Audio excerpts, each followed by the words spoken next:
88.000 warga Binjai dan Langkat terima bantuan sosial tunai. Polisi ringkus buronan modus rental di Medan. Menuju normal baru, masyarakat Sibolga diimbau taati protokol kesehatan. Selamat malam pemirsa, selain cuplikan berita tadi, kami juga akan menghadirkan sejumlah informasi menarik lainnya. Bersama saya Budi Arti, pemirsa, inilah Subut hari ini malam selengkapnya.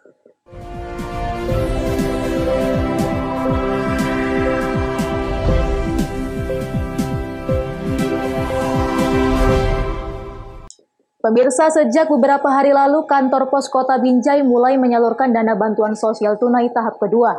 Terdata 88.000 warga di Kota Binjai dan Kabupaten Langkat menerima dana bantuan sosial tunai dari Kementerian Sosial RI.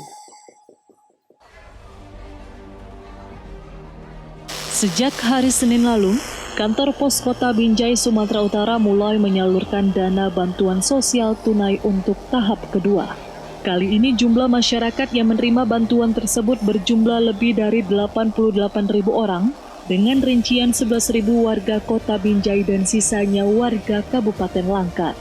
Kepala Kantor Pos Binjai, Wajenal Fuadi menyatakan penyaluran dana desa ini akan berlangsung hingga 16 Juni mendatang. Untuk memperlancar penyaluran bantuan, pihak Kantor Pos Binjai telah membuat jadwal pengambilan dana berdasarkan desa atau kelurahan masing-masing. Kantor Pos Binjai juga telah menyiapkan 4 loket pengambilan dana BST untuk warga Binjai dan 6 loket pengambilan dana BST untuk warga Langkat. Warga yang mengambil dana BST juga diwajibkan untuk memakai masker dan menjaga jarak sesuai aturan protokol kesehatan penanganan COVID-19. Wahyu Pratama melaporkan untuk Evarina TV. Pemirsa, DPRD Komisi 3 Kabupaten Nias Utara gelar rapat dengar pendapat bersama pemerintah daerah. Rapat ini dilakukan untuk membahas anggaran penanganan COVID-19 sebesar 30 miliar yang dinilai tidak transparan. Rapat dengar pendapat yang digelar di ruang paripurna kantor DPRD Kabupaten Nias Utara untuk menggali kepastian atas informasi yang simpang siur dan menuai kritik dari berbagai kalangan akhir-akhir ini. Pasalnya, asas transparansi anggaran COVID-19 sebesar 30 miliar rupiah tidak diketahui penyalurannya. Jenis-jenis pengeluaran yang dikucurkan tim gugus selama ini tidak diketahui pasti oleh masyarakat. Pada rapat dengar pendapat, dihadiri oleh Sekretaris Daerah, Kepala Bapeda, Kepala Dinas Kesehatan, dan Kepala BPBD. Komisi 3 DPRD Kabupaten Nias Utara mengharapkan kepada Pemda atau tim gugus percepatan penanganan COVID-19 untuk membuka selebar-lebarnya ke publik tentang penjabaran anggaran yang telah dibelanjakan dari total anggaran 30 miliar rupiah. Hingga masyarakat dapat mengakses setiap saat dan tidak mencurigai adanya konspirasi dibungkus oleh oknum tertentu pada pengelolaan anggaran tersebut. Di hadapan DPRD Komisi 3, Kepala Badan Penanggulangan Bencana Daerah Kabupaten Nias Utara Herman Zibuea selaku pengguna anggaran pada tim gugus mengakui bahwa anggaran COVID-19 untuk saat ini telah mencapai 3 miliar rupiah, sehingga sisanya berjumlah 27 miliar lagi. Yang kami tutupi sebenarnya, cuman barangkali ada kesalahan miskomunikasi saja barangkali ya. Ya, dana totalnya 30 miliar 500 juta lebih, kemudian yang sudah dibelanjakan kurang lebih 3 miliar. Selain itu, Paugo Nazo Harefa, selaku anggota DPRD Komisi 3, meragukan penjabaran jenis-jenis pengeluaran yang dituturkan oleh tim gugus melalui selembaran kertas dan diharapkannya anggaran tersebut tepat sasaran dan tidak disalahgunakan. Paugo Manuzega melaporkan untuk Evarina TV. Kita beralih ke informasi lainnya. Pemirsa, ratusan karyawan PT Unibis melakukan aksi mogok kerja di depan pintu gerbang perusahaan di Medan. Mereka menuntut perusahaan agar tidak melakukan pemberhentian kerja sepihak dan membayar uang lembur kerja selama pandemi COVID-19. Ratusan karyawan yang didominasi oleh pekerja wanita ini melakukan aksi mogok kerja di depan halaman PT Unibis yang berada di Jalan Komodor Laut Yosudarso, Kecamatan Medan Deli, Sumatera Utara. Para pekerja menyayangkan sikap perusahaan yang tidak peka terhadap kondisi ekonomi karyawan. Bahkan selama di tengah pandemi COVID-19, para karyawan harus tetap bekerja. Dalam aksinya kali ini, para karyawan tersebut menuntut perusahaan agar tidak melakukan pemberhentian kerja sepihak, pemotongan gaji hingga 2 juta rupiah, pembayaran uang lembur, dan pemberian THR dan sistem kerja sip yang tidak jelas. Demo untuk hari ini kita menuntut hak-hak buruh, yang mana perusahaan yang sangat kali kita kecewakan itu pemotongan gaji hampir 2 juta. Memang tidak seluruh karyawan, tapi hampir rata-rata. Dan yang kedua, untuk mem-PHK itu tidak sesuai dengan undang-undang. PHK-nya PHK sepihak. Itu yang paling utama. Udah gitu, extra coding yang tadinya ada, itu dihilangkan. Tidak mau dibayar sampai sekarang. Alasannya mau diganti dengan uang. Sementara extra coding tersebut tidak memenuhi kalorinya sesuai dengan undang-undang. Bahkan mau diganti dengan uang sekitar 2.500. Tapi itu kan sangat rendah kali, tidak cocok. Nah, itu aja, Bang. Jadi harapannya seperti apa nih, Kak? Harapannya dari pihak dinas yang terkait, uang yang dipotong itu yang tidak jelas itu harus dikembalikan. Dan selebihnya yang terkait dengan undang-undang itu harus dijalankan oleh perusahaan. Para karyawan akan terus melakukan aksi mogok kerja dan melakukan demonstrasi jika tuntutan mereka tidak dipenuhi. Wahyu Pratama melaporkan untuk Evarina TV. Sumut hari ini masih akan kembali sesaat lagi, tetaplah bersama kami.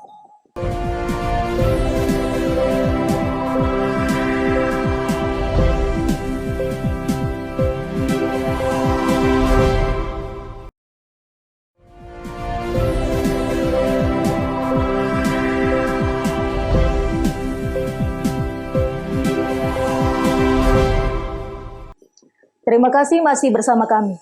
Pemirsa, pelaku penipuan dan penggelapan puluhan unit mobil bermodus rental yang juga sebagai rentenir berhasil ditangkap oleh Satreskrim Polrestabes Medan di salah satu rumah kontrakan pelaku. Saat penangkapan, pelaku sempat bersembunyi di dalam rumah selama 2 jam.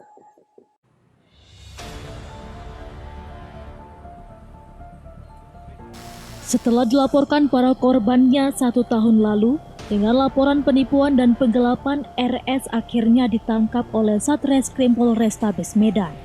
Pelaku akhirnya ditangkap di salah satu rumah kontrakan di kawasan Jalan Menteng Raya, Kecamatan Medan Area. Penangkapan yang berlangsung hampir 2 jam tersebut membuat kepolisian sempat terkecoh. Pasalnya pelaku bersembunyi di dalam rumah dan tidak mau keluar. Korban yang berada di lokasi langsung mengambil tindakan mematikan saklar aliran listrik hingga seluruh lampu di rumah tersebut padam. Pihak kepolisian yang berada di lokasi langsung memberikan peringatan akan membuka paksa rumah tersebut. Tidak butuh waktu lama, akhirnya tersangka langsung keluar dan membuka pintu.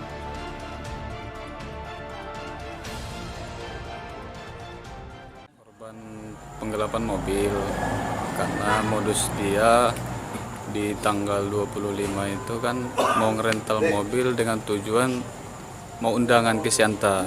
Berapa unit yang ini? 2 unit. 2 unit. Itu 2 unit. buat kapan itu? Terjadinya kapan? Punya Pak Bambang itu sekitar tanggal 22 November Tahun 2019. 2016. Yang kedua? Tanggal 25. Oh iya. Yang setahu saya bahkan kami buat grup sebagai korban Rodia Saragi ini ada sekitar 14 orang. Jadi kalau kita totalkan itu sudah puluhan orang. Saat ini RS masih mendekam di ruang tahanan Polrestabes Medan. Diketahui pelaku kerap menipu para korbannya dengan menyewa mobil rental dan dibawa kabur oleh pelaku. Selain itu, korban juga menerima barang gadaian seperti surat tanah, perhiasan, dan barang berharga lainnya. Daniel Pekuali melaporkan untuk Evarina TV. 3 pria pelaku pencabulan anak berusia 11 tahun diringkus petugas unit perlindungan perempuan dan anak Polres Simalungun. Akibat perbuatannya, ketiga pelaku akan dikenakan hukuman ancaman pidana 15 tahun penjara. Tiga tersangka pelaku pemerkosaan terhadap TBD berusia 11 tahun, warga Sorba Bandar, Desa Bahtonang, Kecamatan Raya Kahean, Kabupaten Simalungun, Sumatera Utara, diciduk petugas. Pelaku yaitu T. Purba umur 41 tahun, Kadamanik umur 50 tahun, dan L umur 21 tahun merupakan tetangga korban yang diciduk petugas Polres Simalungun dari rumah kediaman mereka tanpa perlawanan. Kapolres Simalungun AKBP Agus Waluyo saat menggelar konferensi pers terkait kasus ini menyebutkan, modus yang dilakukan ketiga tersangka dalam menjalankan aksinya dengan mengiming-imingi korban dengan uang sebesar Rp1.000 kepada korban. Para pelaku melampiaskan hasrat birahinya kepada korban di lokasi terpisah, di bantaran Sungai Bahbolon dan di perkebunan sawit yang tak jauh dari rumah kediaman korban.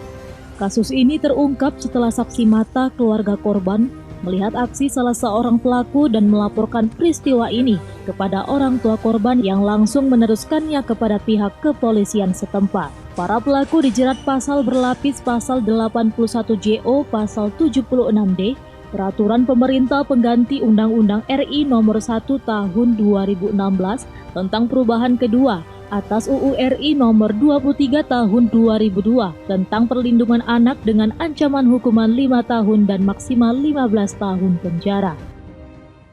Kemudian perlu rekan-rekan ketahui bahwa pelaku ini kami jerat pasal 81 junto pasal 76D dan atau pasal 82 junto pasal 76E Undang-Undang Nomor 17 Tahun 2016 tentang perlindungan anak. Kemudian inisial dari para pelaku adalah TP, kemudian umur sekitar 41 tahun, kemudian KD umur sekitar 50 tahun, dan inisial L umur 21 tahun. Kemudian adapun korban ya inisialnya adalah TPT dengan usia 11 tahun.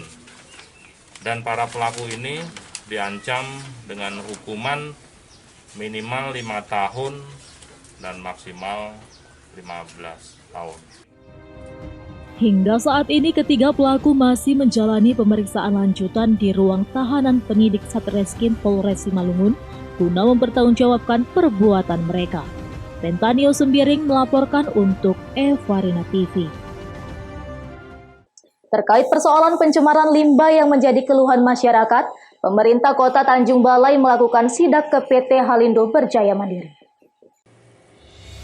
Terkait persoalan pencemaran limbah PT Halindo Berjaya Mandiri di Kelurahan Perjuangan Kecamatan Teluk Nibung, Wali Kota Tanjung Balai M. Syahrial melakukan inspeksi mendadak. Bukan saja melakukan sidak, pemerintah Kota Tanjung Balai juga memeriksa instalasi 3 kolam yang menjadi tempat pengolahan limbah PT Halindo Berjaya Mandiri yang terletak di belakang bangunan PT tersebut. Wali Kota Tanjung Balai M. Syahrial mengatakan, proses penyelesaian IPAL dan AMDAL PT Halindo dinilai kooperatif selama ini. Namun limbah harus dikaji laboratorium agar masyarakat sekitar tidak resah kembali. Tentunya kami dari aparat pemerintah sudah melihat bahwasanya dari Dinas Lingkungan Hidup sudah mengeluarkan rekomendasi terhadap konsultan yang akan melakukan kajian laboratorium terhadap perusahaan Halindo. Dan yang kedua, dari Dinas Perizinan sudah mengeluarkan izin lingkungan. Tentunya ini kita menunggu proses yang dilakukan oleh pihak perusahaan mengeluarkan kajian IPAL. Setelah kajian IPAL ini keluar, tentunya aparat pemerintah dan aparat penegak hukum akan memantau sampai mana persoalan IPAL ini selesai dan mudah-mudahan tidak akan kejadian risau masyarakat Tanjung Balai. Wali Kota menambahkan, prosedur pengolahan harus diperhatikan juga proses pembuangan limbah tersebut. Bagaimanapun dampak limbah akan sangat berpengaruh bagi kehidupan masyarakat di sekitar perusahaan. Wanda Pratama melaporkan untuk Evarina TV. Sumul hari ini masih akan kembali sesaat lagi, tetaplah bersama kami.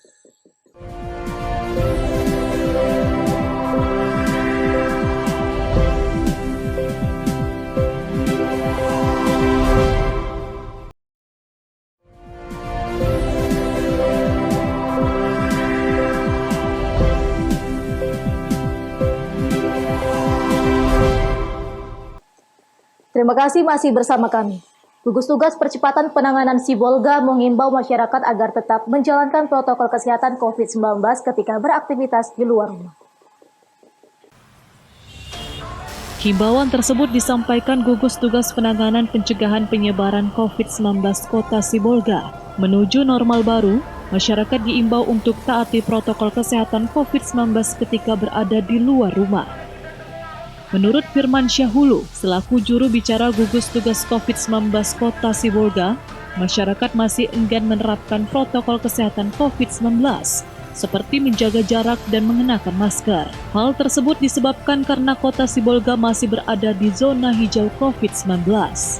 Berdasarkan pantauan Gugus Tugas Kota Sibolga, sejumlah fasilitas umum dan pusat-pusat keramaian seperti pasar dan pusat perbelanjaan di Kota Sibolga telah ramai didatangi warga. Namun tetap saja terlihat warga kurang peduli akan kesehatan pencegahan penyebaran wabah corona. Untuk itu, Gugus Tugas Kota Sibolga terus gencar menghimbau masyarakat agar tetap peduli akan bahaya virus corona. Nah, kita akan melakukan edukasi, sosialisasi, dan simulasi. Apa edukasi dan sosialisasi dan simulasi? Yang pertama CTBS. Cara cuci tangan pakai sabun. Yang kedua pakai masker. Yang ketiga adalah jaga jarak. Ini komponen yang utama dulu untuk new normal. Yang ketiga yang lainnya kan ada lagi istilahnya macam mana pengecekan suhu, bila sakit mendatangi puskesmas atau sarana kesehatan terdekat, sering-sering melakukan kontrol pengecekan kesehatan. Banyak lagi, tapi yang paling utama adalah 3 komponen ini. Cara cuci tangan pakai sabun, kemudian pakai masker, dan jaga jarak. Sementara itu, jelang pemberlakuan new normal di Kota Sibolga, Rumah Sakit Umum Kota Sibolga tetap memberlakukan peraturan ketat berupa pembatasan jam berkunjung dan aturan jaga jarak. Sakit Umum Sibolga berjalan seperti biasa, tetap menggunakan masker, tetap menjaga jarak, kemudian masih tetap memberlakukan ketiadaan pengunjung, tiadanya jam berkunjung. Masih seperti biasa, seperti yang kita lakukan sebelumnya. Mungkin kan new normal ini adalah suatu kondisi di mana kita diharuskan untuk bisa berdampingan dengan virus ini, karena ya mau bagaimana lagi, kalau ditunggu sampai hilangnya mungkin akan makan waktu yang sangat lama menunggu vaksin dan obatnya. Ya mau tidak mau kita harus memang hidup kembali normal dengan cara baru, artinya dengan melakukan protokol-protokol kesehatan pencegahan COVID-19. Berdasarkan data Gugus Tugas COVID-19 Kota Sibolga, hingga kini belum terdata ada warga Kota Sibolga yang tercatat positif COVID-19. Baharudin Simanulang melaporkan untuk Eva Rina TV. Pemirsa, masih ditutupnya seluruh lokasi wisata di Kabupaten Langkat, Sumatera Utara. Sesuai dengan surat edaran dari Dinas Pariwisata Kabupaten Langkat membuat pengelola wisata mulai gelisah. Pasalnya sudah 3 bulan seluruh wisata ditutup dan tidak beroperasi.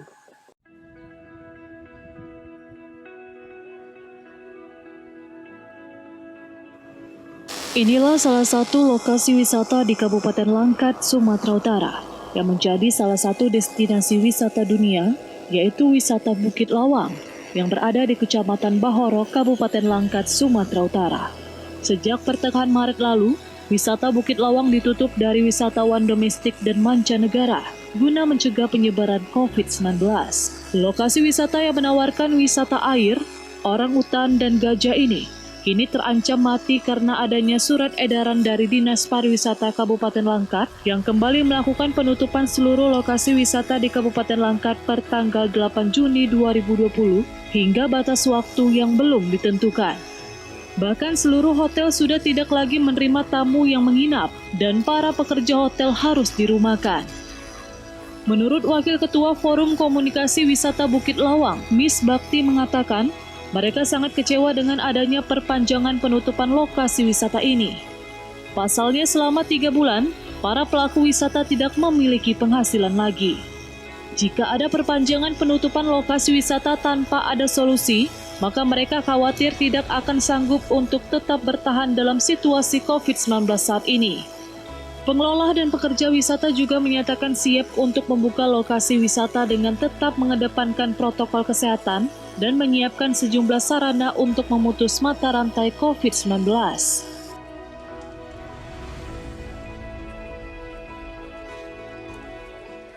Tanggal 17 Maret pertama, kita menerima surat penutupan oleh Pak Bupati. Maret, April, Mei, Juni sudah 3 bulan. Dalam kurun waktu 3 bulan itu mungkin masyarakat pelaku usaha di Bukit Lawang itu bisa tahan, entah mau makan apa. Tapi mungkin karena rasa tidak ada perhatian, kemudian ada rasa memang kebutuhan, memang harus ini Bukit Lawang dibuka dengan asumsi, bukan asumsi sih, dengan kondisi Bukit Lawang Kabupaten Langkat itu saya pikir zona hijau. Ya. Dengan penutupan yang 3 bulan itu rasanya kebutuhan ekonomi dari pelaku usaha di Bukit Lawang itu memang harus bergeliat.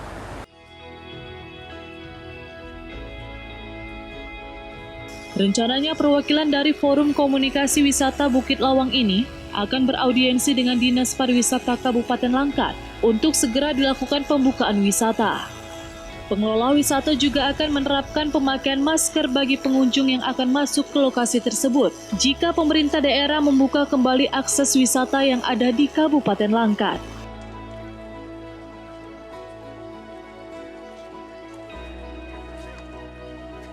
Wahyu Pratama melaporkan untuk Eva Arena TV.